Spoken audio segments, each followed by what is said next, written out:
لو عايزين تعرفوا انا عملت طريقة الكنتاجي التحفة الجميلة دي ازاي بطريقة سهلة وبسيطة واللون الجميل ده، وهتعملي احلى من بره بكتير. ادخلي في الفيديو، ولو الفيديو عجبك لايك واشتراك في القناة عشان يوصلك كل جديد. يلا مع بعض هنشوف هنعمله ازاي. السلام عليكم ورحمه الله وبركاته. ازيكم حبايبي، عاملين ايه؟ النهارده هنعمل طريقه الكنتاجي بطريقه سهله وبسيطه. اول حاجه معايا فرخه مسلوقه نص سليق او دبابيس مسلوقه نص سليق، ومعايا كوبايتين دقيق ونص كوبايه نشا، ومعايا كوبايه ونص ميه، ومعايا بيضايه. اما البهارات بقى من كل حاجه معلقه صغيره: توم باودر، بصل باودر، بابريكا، فلفل اسمر، روزماري، مرقه دجاج، ومعايا كيري على كركم، ومعايا بيكنج باودر، ومعايا شطه وملح. دي كل البهارات، وخليكم حافظين البهارات كويس جدا. وكده انا حطيت كوبايتين الدقيق ونص كوبايه من النشا في البوله. هحط كل البهارات اللي انا قلتها من كل حاجه يا جماعه معلقه صغيره، عشان لسه في خليط هنعمله تاني. ومعايا البضايه بتاعتي اهيت. هكسر البضايه على الخليط ده، وهجيب الميه اللي هي كوبايه ونص من الميه. تمام زي ما انتم شايفين. قلب قلب قلب قلب، وهنعمل احلى عجينه، وبجد طعمها تحفه جدا وهتعجب اولادك، وهيقولوا لك يا ماما اعملي لنا منها. بصراحه احلى ما بتجيبها من بره، وحاجه انت عارفه انت عاملاها ازاي. كده القوام بتاع الخليط تقيل، فانا بقى هجيب ميه تاني. انا قايله لكم يا جماعه الكوبايتين من الدقيق ونص كوبايه من النشا بتاخد كوبايه ونص من الميه، يعني القوام يبقى ولا خفيف ولا تقيل. تمام، انا هحط لها نص كوبايه ميه تاني. انا كده بجيب ميه زي ما انتم شايفين. هحط نص كوبايه بقى من الميه، وهقلب لما يكون القوام بتاعه مظبوط. كده القوام بتاعه جميل جدا، هو ده القوام المظبوط اللي انا عايزاه. تمام، هجيب بقى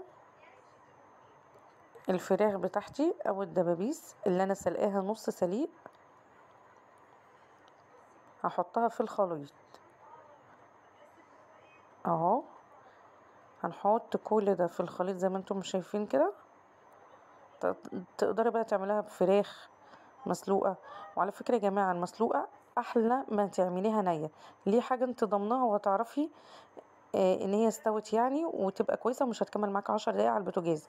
احسن ما بتعمليها بدبابيس نية او بفراخ نية. في ناس كتيرة بتعملها كده، بس دي بصراحة نتيجة جميلة جدا، وهتضمني ان هي طيبة ومش فيها دم كده من جوه ولا فيها حاجة.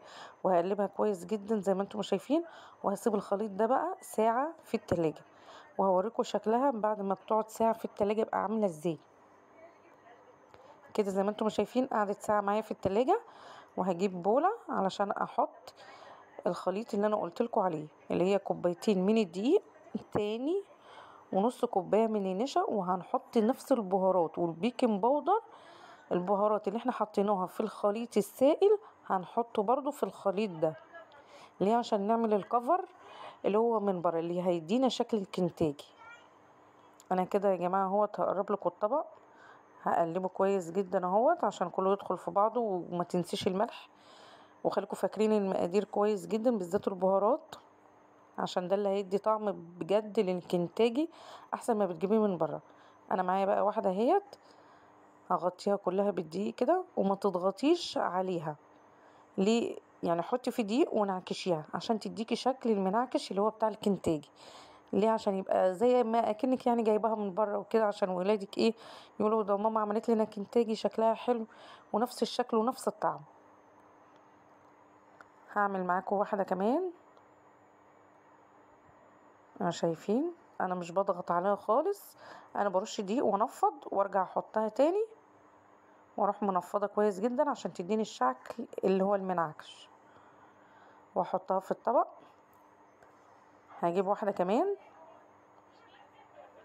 هخلص بقى الكميه كلها وارجع لكم. كده بعد ما خلصت الكميه ومعايا زيت سخن جدا مغلي، والزيت يبقى كتير. شايفين الشكل جميل جدا جدا. من كتر ما الشكل يا جماعه عجبني انا عدتها لكم مره كمان عشان تشوفوا الجمال واللون والتحفه. بجد جميله جدا.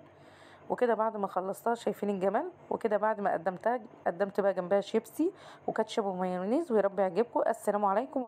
ورحمة الله وبركاته.